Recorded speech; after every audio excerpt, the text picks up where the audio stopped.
It was late afternoon in a small diner on the edge of town, the kind of place where the smell of fresh coffee lingered in the air, and the vinyl seats told the stories of countless conversations. The lunch rush had ended, leaving only a few scattered customers sipping on their last cups of coffee. The waitress, Emily, wiped down the counter with the same care she had been taught when she first started working there 2 years ago. She was only 22, but she carried herself with a kind of quiet determination that came from knowing that every shift meant one step closer to paying her bills, keeping the lights on, and maybe, just maybe, saving up for the nursing school she dreamed of attending. The bell above the diner door jingled, and in walked a man who looked out of place.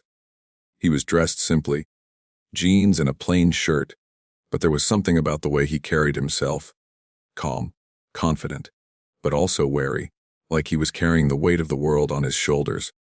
He sat at a booth in the corner, far away from the few other customers, and when Emily approached with her warm smile, he returned it with a quiet nod. "What can I get for you today?" she asked, pulling her notepad from her apron pocket. "Just a burger, fries, and coffee," he said. His voice was low, almost hesitant, as if he wasn't used to talking to strangers. Emily wrote it down, glancing at him. There was nothing flashy about him. No expensive watch, no jewelry, no indication that this man was anything other than an ordinary traveler stopping for a meal.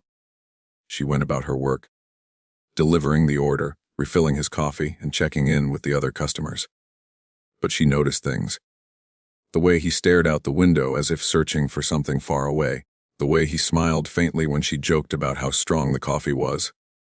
When he finished his meal, he stood up, thanked her softly, and headed toward the door. That was when Emily saw it. On the table, tucked near the salt shaker, was a wallet. "Sir," she called, but he didn't hear. He pushed open the diner door and stepped out. Without thinking, Emily grabbed the wallet and ran after him, her sneakers slapping against the pavement as she shouted again. "You forgot this?" He turned, startled as she caught up, slightly out of breath, holding out the wallet. "You left it behind." For a moment, there was silence. He stared at her, then at the wallet, and finally back at her. A smile spread across his face, not the polite kind, but one filled with genuine gratitude. "You could have just kept it," he said softly. Emily shook her head. "That's not who I am." He took the wallet, his eyes studying her carefully, almost as if he was seeing something most people overlooked. "Thank you," he said again, more firmly this time. She nodded, embarrassed by his intense gaze. "No problem. Have a good day." What Emily didn't know was that the man she had just chased down wasn't an ordinary traveler. His name was Daniel Carter, a billionaire entrepreneur who had built one of the largest tech companies in the world. He had come to this small town not for business, but for something far more personal. He was searching for peace, for a reminder of the simpler things in life that money could never buy. Challenge 1E. The waitress's struggles that night, Emily went home to her tiny apartment. She lived alone since her mother had passed away and her father had left years earlier. Her world consisted of long shifts at the diner and evenings, studying medical textbooks she could barely afford. She wanted to become a nurse, not just for herself but for others, because she knew what it felt like to be helpless when someone you loved was sick. Bills piled up on her kitchen table, and despite working double shifts, she was barely keeping up. Sometimes, she thought of giving up on her dream, settling for the life she had now. But something inside her refused to let go. On the other side of town, Daniel Carter checked into a modest inn instead of a luxury hotel. Despite all his wealth, he lived like a shadow. His success had come at a cost. He had lost friends, trust, even love along the way. People only saw the billions, the headlines, the power. No one saw the man who just wanted to be treated like anyone else. That was why Emily's simple honesty struck him so deeply. She hadn't recognized him. She hadn't asked for anything in return. She had simply run after him because it was the right thing to do.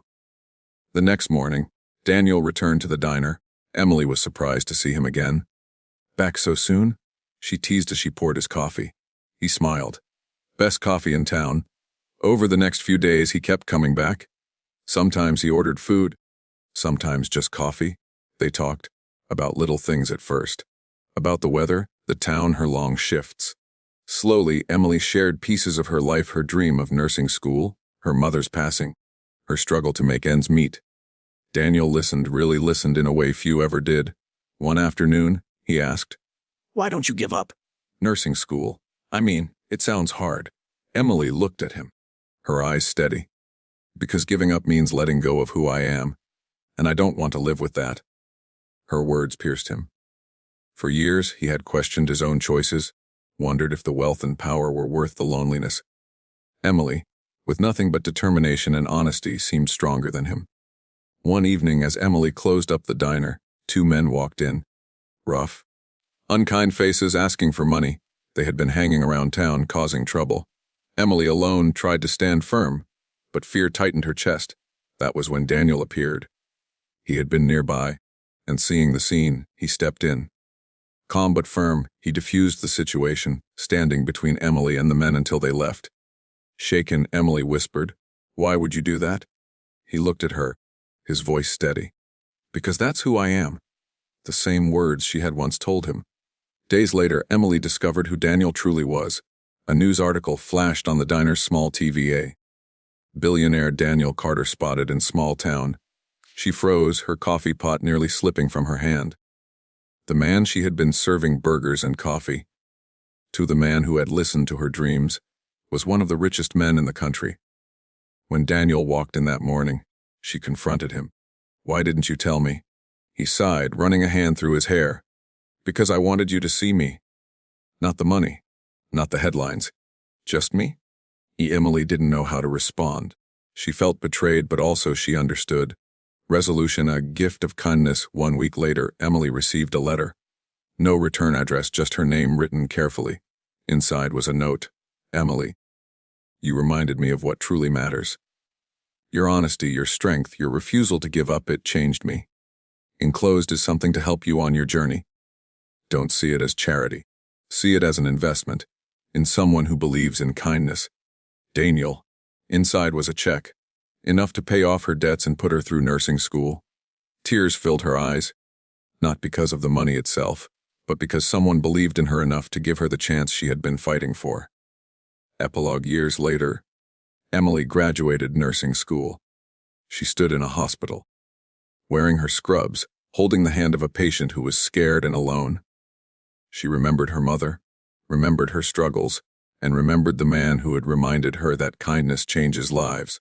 Daniel continued his work, but lived differently now. He gave more, listened more, and carried Emily's words with him. Giving up means letting go of who I am. And so, the waitress who ran after a customer's forgotten wallet not only returned something lost, she gave him back something far more valuable: faith in humanity. And he, in turn, gave her the chance to fulfill her dreams. Kindness is never wasted. Even the smallest act can ripple through someone's life in ways you may never see. If this story touched your heart, I'd love to hear your thoughts. Drop a comment below. What part of Emily and Daniel's journey inspired you the most? And don't forget to like, share, and subscribe to my channel Be Kind Always for more stories that remind us of the power of compassion. Remember, kindness is free, but its impact is priceless.